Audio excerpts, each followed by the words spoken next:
who gather to celebrate life, build community, and better the world. Wherever you are in your spiritual journey, you are welcome here. I'm Laura Wink, your worship associate for this morning, and the service today is being led by our minister, Eileen Casey Campbell. This service is also being live streamed to our YouTube channel. If this is your first visit, welcome, surprise. We're having our annual meeting today that starts at 10:30. If this is your first visit, please contact us via chat and we can reach out. Whether it's your first or your 1000th visit, we are glad that you came today. We have a few announcements to share. Eileen's got a slide.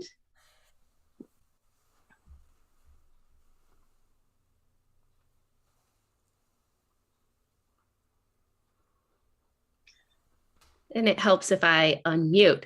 I have a slide just about some dates to remember for worship for the rest of June. And one of those dates is today. So congratulations if you remembered it. You're already here. Our service is short today. 10:30 might be aspirational, but it's a shortened service followed by our annual congregation. So especially, it's an open meeting, so stick around, whoever you are. And especially if you are a voting member of the congregation, stick around. We will vote on board members for the upcoming year, the budget for the upcoming year, some very minor changes to our bylaws. We will do the work of governance together. Next week, our service is outdoor only. So we won't be having a Zoom service next week. We will all be in person, but we will be outdoors for a flower communion, end of year, summer solstice celebration with a picnic afterwards. So bring a picnic lunch if you like and a picnic blanket, and we will hang around afterwards and have a picnic. And then on June 26th, we have a Zoom only worship with Reverend Tina Simpson, who we missed back in April when she unfortunately was sick, but we will get to have Reverend Tina deliver her sermon. It will be Zoom only though, so no in-person worship on the 26th. So once again, that's today, all Zoom, next week, all in-person outside, and the week after, all Zoom.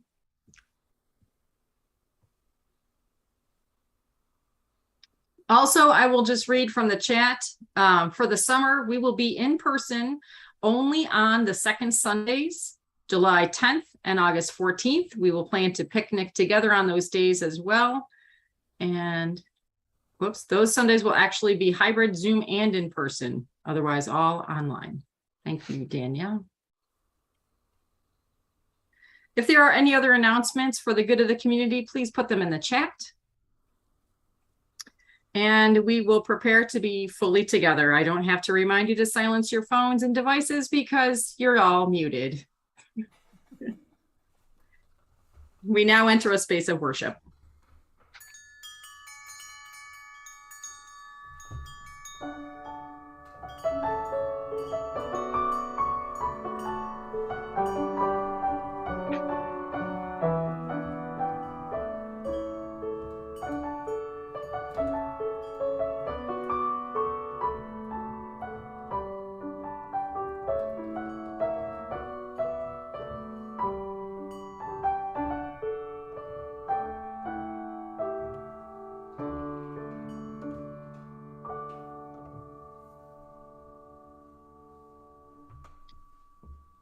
I invite you now to join me in our chalice lighting words as a flame is lit. And here they are. Here's our chalice. We gather this hour as people of faith with joys and sorrows, gifts and needs. We light this beacon of hope, sign of our quest for truth and meaning and celebration of the life we share together.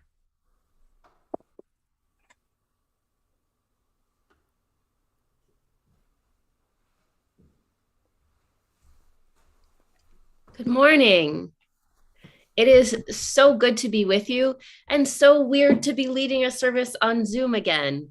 I have already forgotten several things I'm supposed to do, having spent a year and a half doing Zoom worship, but thank God for Danielle, as always. I want to tell you about one time, once in my life, one magical day, I finished the laundry. I completed the task. I had collected, washed, dried, folded, put away every piece of laundry in my home on this day. So satisfied and fulfilled, I went upstairs to go to bed and rest in that sense of completion of the moment. I changed into my pajamas, and then I looked down at the clothes in my hands, the clothes I had just changed out of. And with an enormous sigh, I tossed those dirty clothes into the hamper. My satisfaction dissolved. With some tasks, most of our everyday work, to be honest, there is no done. And I think that's why we come to church. The undoneness of the work before us in this world can be hard to live with.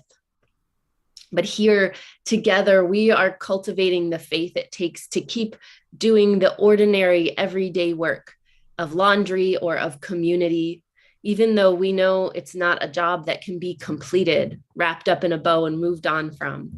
In fact, it's these perpetual mundane labors that are the real heart of our life together. The weeding of our garden beds, the sweeping of the floors, the holding of one another's everyday joys and sorrows, the tender caring for each precious life that walks through our doors or comes in through our Zoom waiting room, the simple, ordinary work of building our life together. This will always be the most important thing we do. So I invite you to sing with us our opening hymn, Seek Not Afar for Beauty.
And now it's time for a story.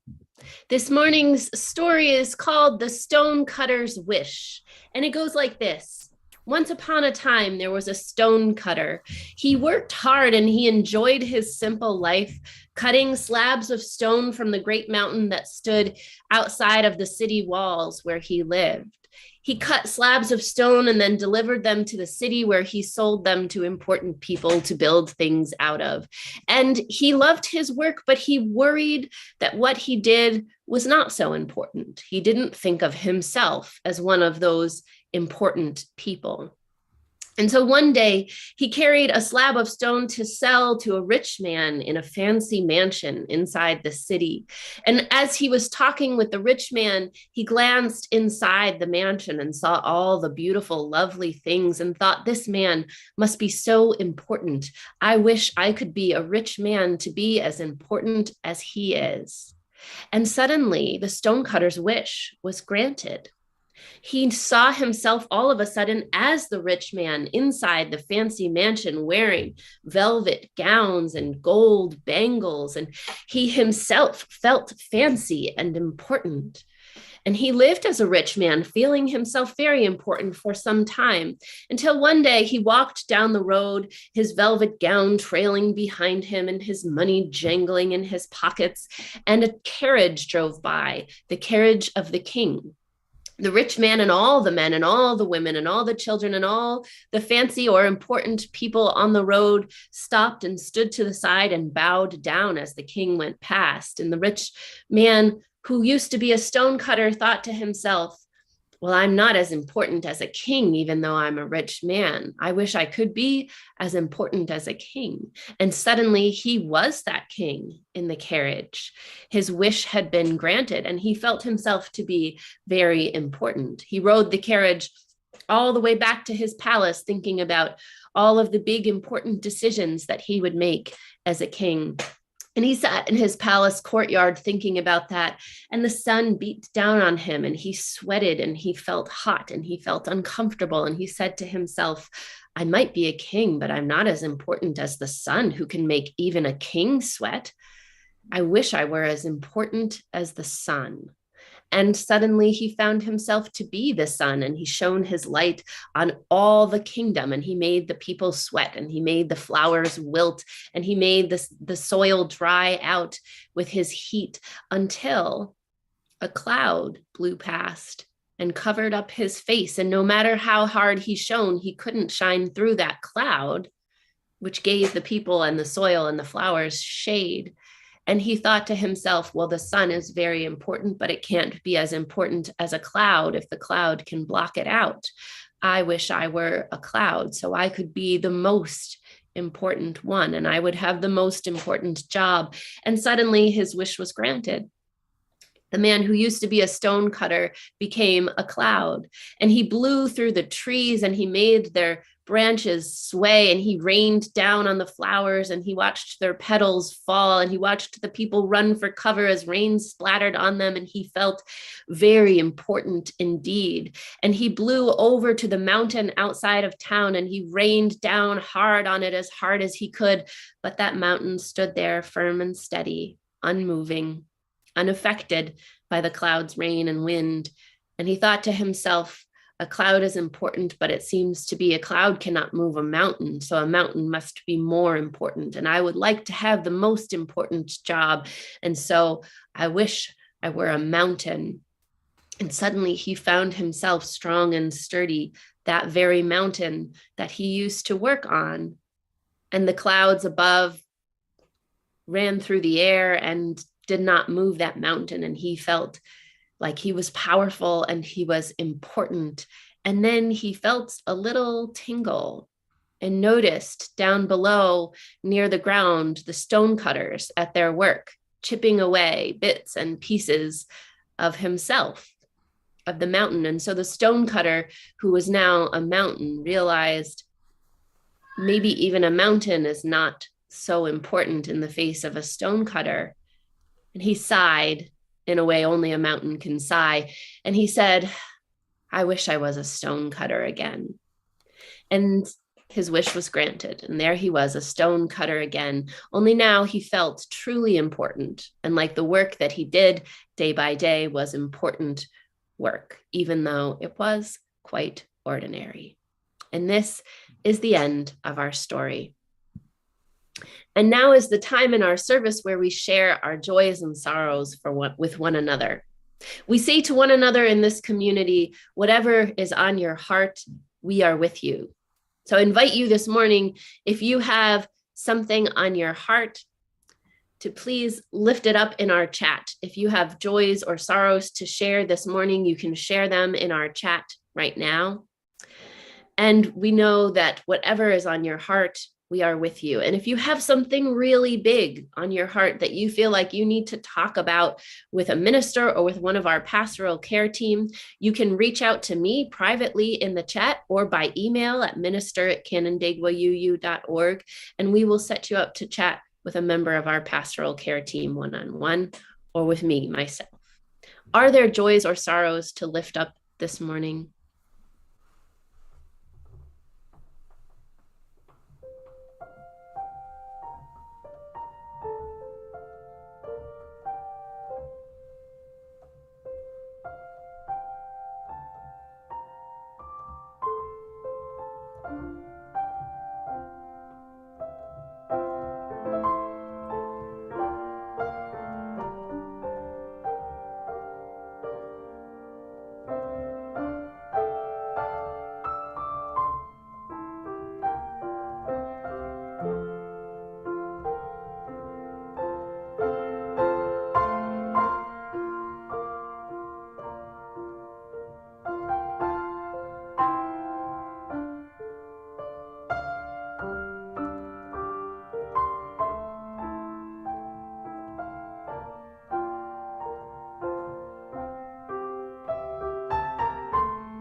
We are holding so much inside of us today. We share joy with Galen and her child at the end of the school year.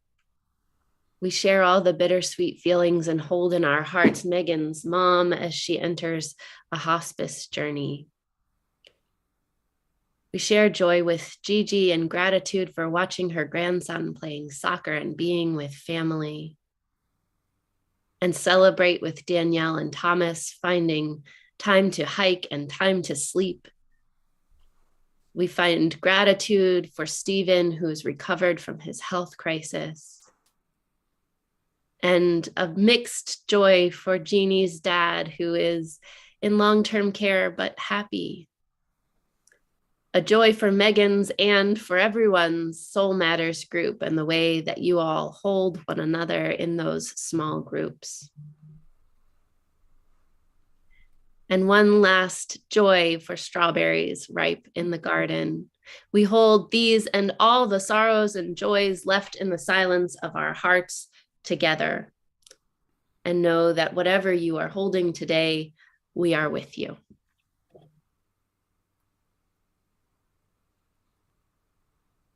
Now is the time in our service to join together in the spiritual practice of generosity. Our gifts support our work, our church in its work. That work is summarized in our covenant. The covenant for UUCC states, in service of the values that unite us, we will recognize the inherent value of each person, foster a community of compassion and caring for all, value our diverse opinions, and engage respectfully in our interactions. 1/4 of our plate collection for the tail end of the blooming season goes to the Finger Lakes Land Trust, an organization that protects forests, farmlands, gorges, and shorelines in the Finger Lakes region of New York by creating public nature preserves. You can give to this morning's offering by sending a check or by visiting canandaiguauu.org/connection/donate or mailing your check to UUCC at 3024 Cooley Road, Canandaigua, New York, 14424. In either case, please make a note that your gift is intended for today's offering. And I believe that Danielle's going to put that in the chat for us. Got it.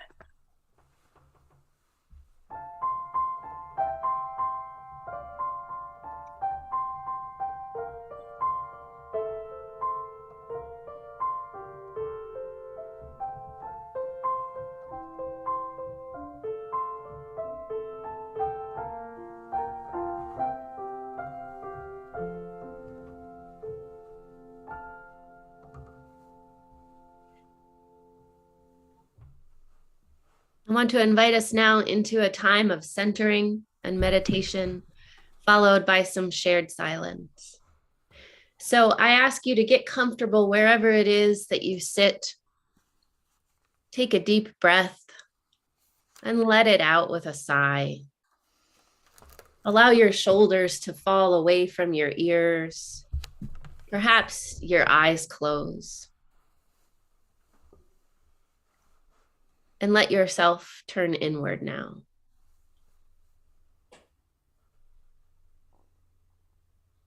I never did hold much with gods of majesty and might, your thunderbolt hurlers, your world creators, earthquakers, sky holders, purveyors of war. I cannot pray to the elite pantheon. You can keep your bright and brilliant champions of the sun, but give me the ordinary gods of ordinary things, the deity who conducts the ant orchestra and its winding movements over a peony blossom, the Holy One who lives inside the space between a baby's toes. I will kneel down in reverence to the God of enough butter on warm toast and the crackle of a log in the hearth. I will pay homage to whatever small and homely spirit sculpts the slender stalks of asparagus as they raise their courageous heads to herald the spring. I'm sorry, I can give no quarter in my heart to a far-off sky father divine, but to she who governs the sigh in the chest of a weary worker, finally in sight of home, I will pledge fealty for all the days of my life. Amen.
Well, welcome to everyone's favorite Sunday of the year, the annual congregational meeting.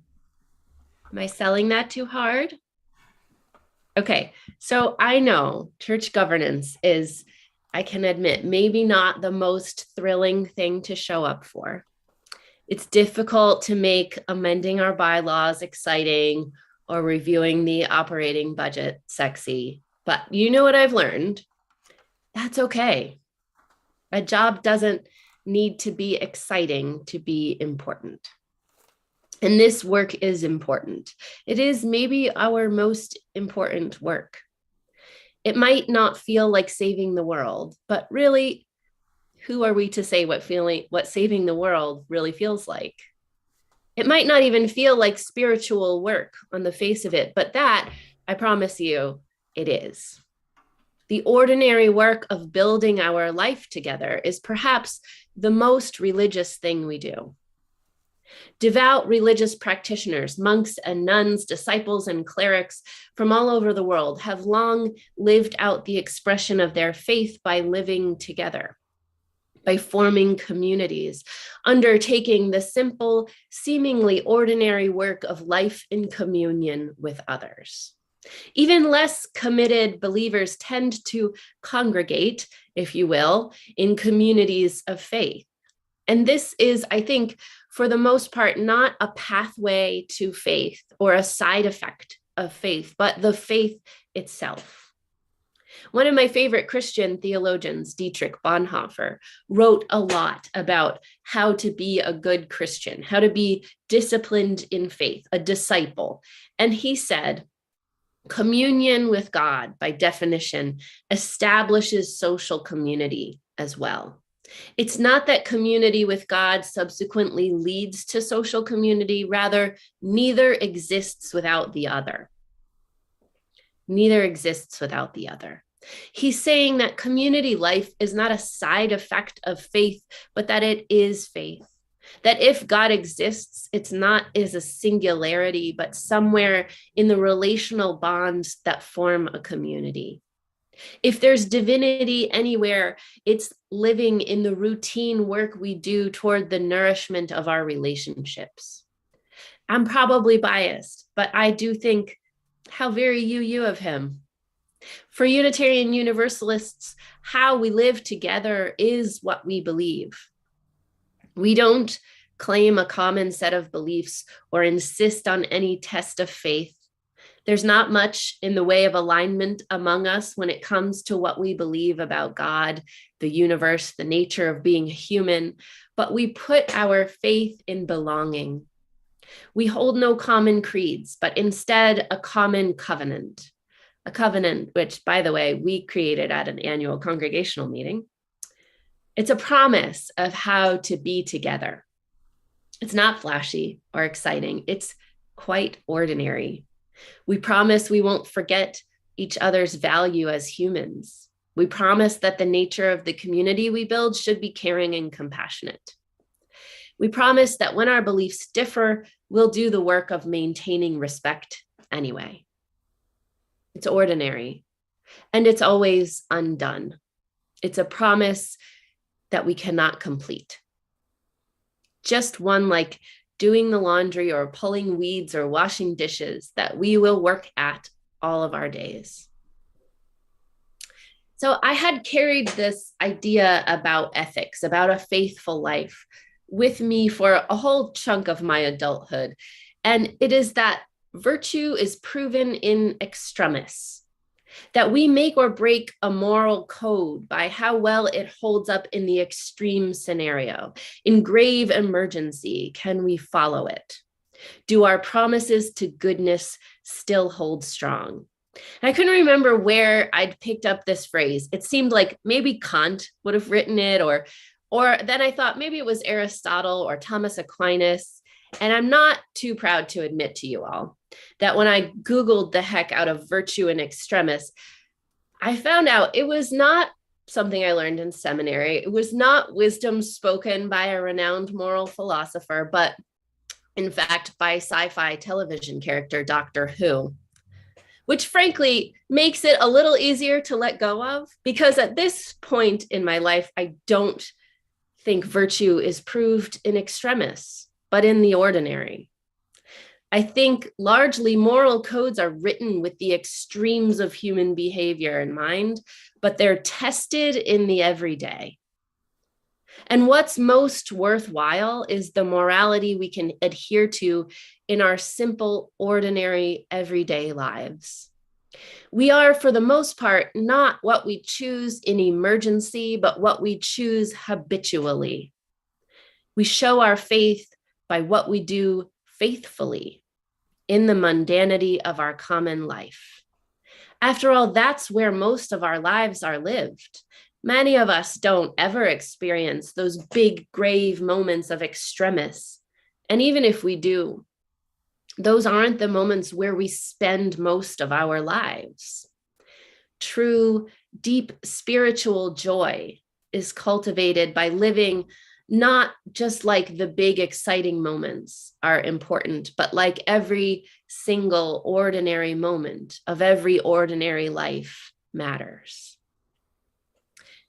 And so when conjuring up the image of this season's theme, as we come to the end of it, cultivating wild tenacity. At the beginning, I don't know about you, but I was picturing something like a wild wolf howling at the moon, or sweeping expanses of rugged terrain, a gushing waterfall, unstoppable in its power. But here at the end of this season, I think maybe wild tenacity looks more like the ground ivy in my garden. I'm not sure of its proper name, but I've always known it as Creeping Charlie. And every few days, I spend the morning ripping great handfuls of it from amidst the domesticated plants that I'm aiming to protect from wild invasion. And then slowly but surely, Charlie creeps right back in. I know deep down that some morning I'll be gone and Charlie will still be there. And maybe this gentle, steadfast creep of ivy is more apt to our purposes than the majesty and splendor that I often think of when I conjure up an image of wilderness, of being wild. The relentlessness of weeds, or the honeybee's ardent dedication to the task of flitting from blossom to blossom in service to her community, or the unhurried faith of a stream whose trickle, eon after eon, carves canyons out of bedrock. Maybe this devotion to the simple, ordinary, undone, unfinishable work of community is the sort of wild tenacity we ought to be cultivating. No offense to Jesus, but loving one's neighbor mostly does not look like heroically rescuing them from near death on the side of the road, even though they are your ancestral enemy. Mostly, it looks like simple, repetitive, ordinary work of building community. It looks like a casserole on the doorstep of someone who's struggling. It looks like knowing who's struggling because we're checking in with folks, because they trust us enough to tell us that they're struggling, even the ones who get on our nerves more often than not. It looks like patiently listening to questions about the budget, even though you're a little bored. It looks like quietly taking on a tiresome task that serves another's need. It looks like showing up today and every Sunday, making ordinary promises to ordinary people in the service of extraordinary love.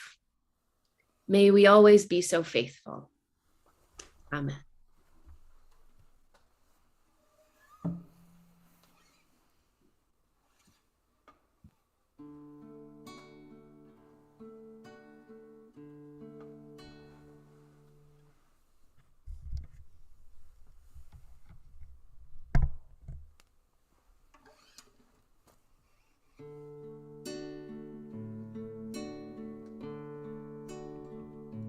When I was a boy, each week on Sunday we would go to church and pay attention to the priest, and he would read the holy word, and and everyone would kneel and bow and consecrate the holy bread.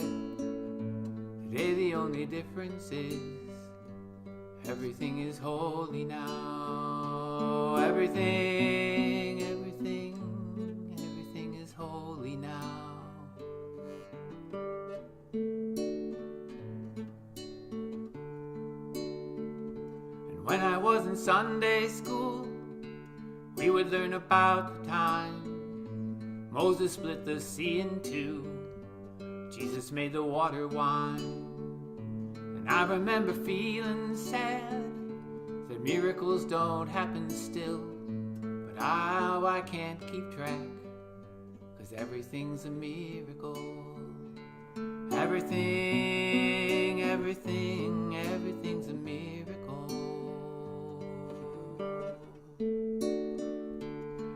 Well, wine from water is not so small, but an even better magic trick is that anything is here at all.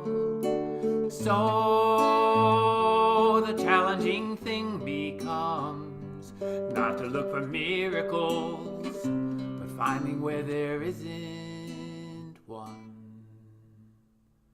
When holy water was rare at best, it barely wet my fingertips. But now I have to hold my breath like I'm swimming in a sea of it. It used to be a world half there, heaven's second-rate hand-me-down, but I walk it with a reverent air, 'cause everything is holy now.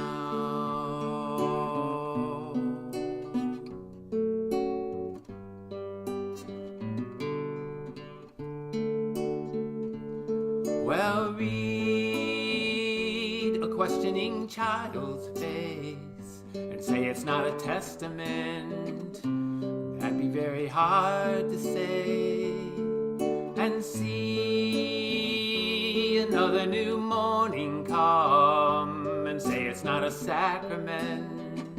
I tell you that it can't be done.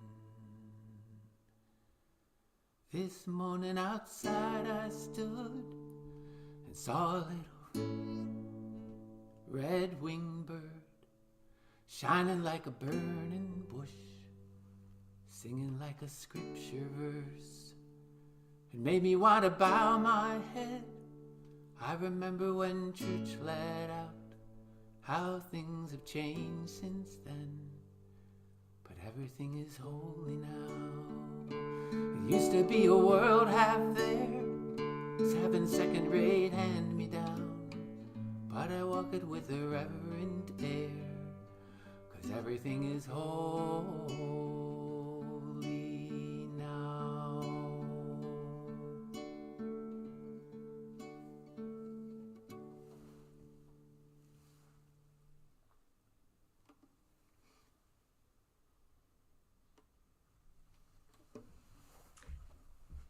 May we do this hard and wonderful work of being in community with gratitude in our minds, peace on our lips, and compassion in our hands. May we always remember that this ordinary work of being together is the most difficult and most important thing we do as a church. I invite you now to sing together from your homes our closing hymn, "'Tis a Gift to Be Simple."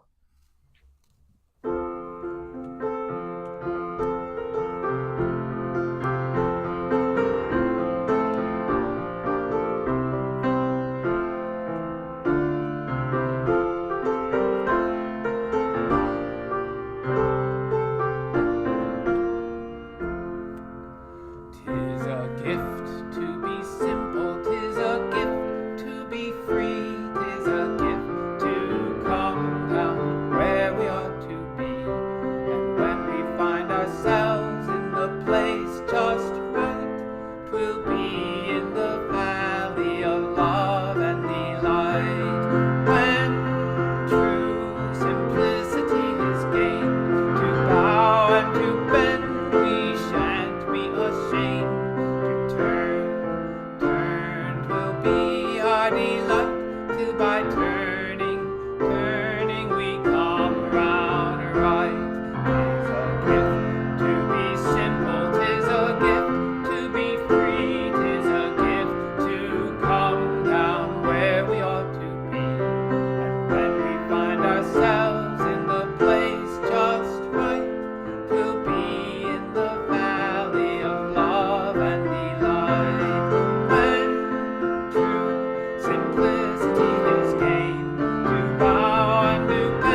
Now is time to extinguish our chalice so that we can begin our work.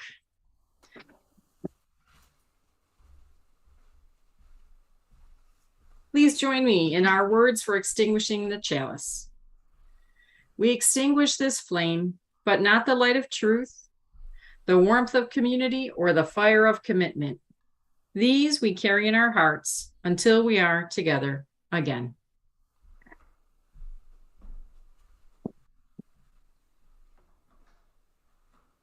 And now we turn it over to Brandon. Thank you, Laura.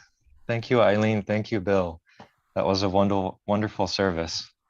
I think I speak for many, if not all of us. Bill, we love your music, and it